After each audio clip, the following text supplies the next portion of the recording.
So hello guys, welcome to another lecture. In this lecture we will see response of LTI system to complex exponential. So when a complex exponential input is applied to a continuous time LTI system, then output is always same complex exponential input multiplied by frequency response of system evaluated at omega equal to omega naught. This omega naught is frequency of input. Let us say xt with frequency omega naught, which is complex exponential a e to the power j omega naught t, is applied to any LTI system having impulse response ht and whose Fourier transform is h omega.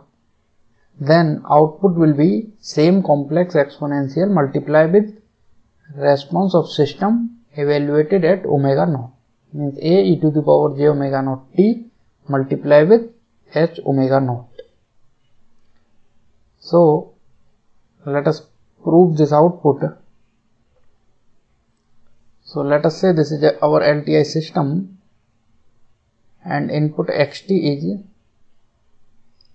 a e to the power j omega naught t. This is our LTI system having impulse response ht with Fourier transform h omega. Then what will be yt? So we know for LTI system, for any arbitrary input xt, output is convolution of input with impulse response. So yt will be xt convolved with ht, which we can write as integration minus infinity to infinity h tau x t minus tau d tau.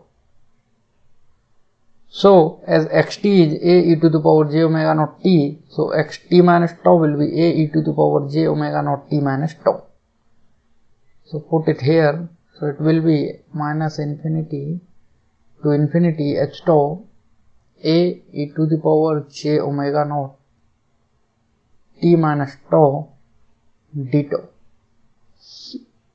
So we can write this yt as,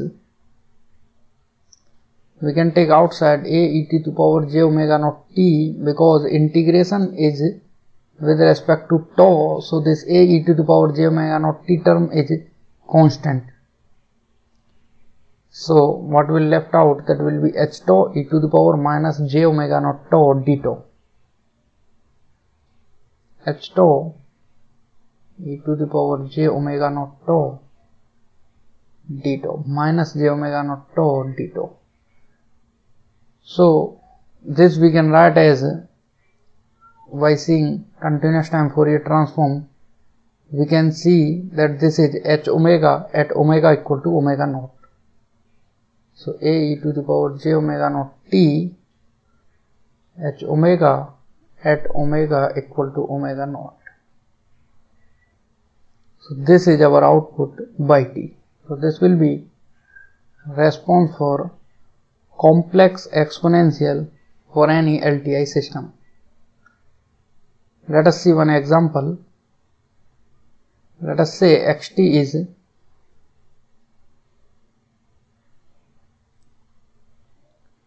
five and ht is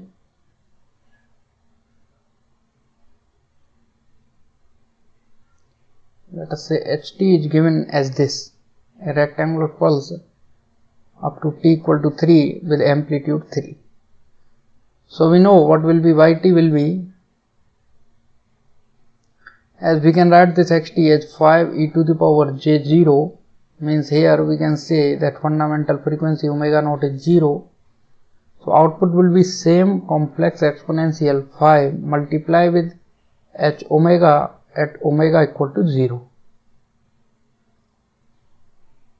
So h omega at omega equal to 0, h omega can be written as ht e to the power minus j omega t dt, and h omega at omega equal to 0 will be area under this ht minus infinity to infinity ht dt which we can see from here. This will be 3 into 3, this will be 9. So this yt will be 5 into 9, 45.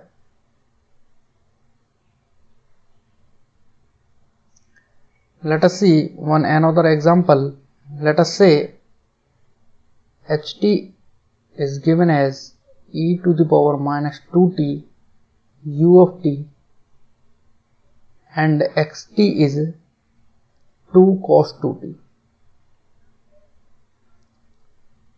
So, and we have to find yt.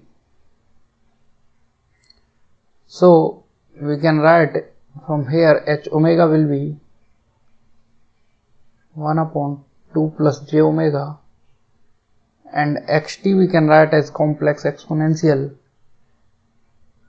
2 cos 2t can be written as e to the power j2t plus e to the power minus j2t. So yt will be, let us say this is x1t, this is x2t. So yt will be y1t plus y2t. So y1t, let us say this is x1t, this is x2t. So y1t will be same complex exponential j2t multiply omega at omega naught. Here omega naught is 2, so 1 upon 2 plus 2j. y2t will be same complex exponential minus j2t multiply with omega at omega naught. Here omega naught is minus 2, 2 minus 2j. So yt became y1t plus y2t, so e to the power 2jt upon 2 plus 2j plus e to the power minus 2jt upon 2 minus 2j. So this is how we can calculate response of any LTI system for complex exponential input. So let us stop this module here. In subsequent module we will see further topics of continuous time Fourier transform. Thank you.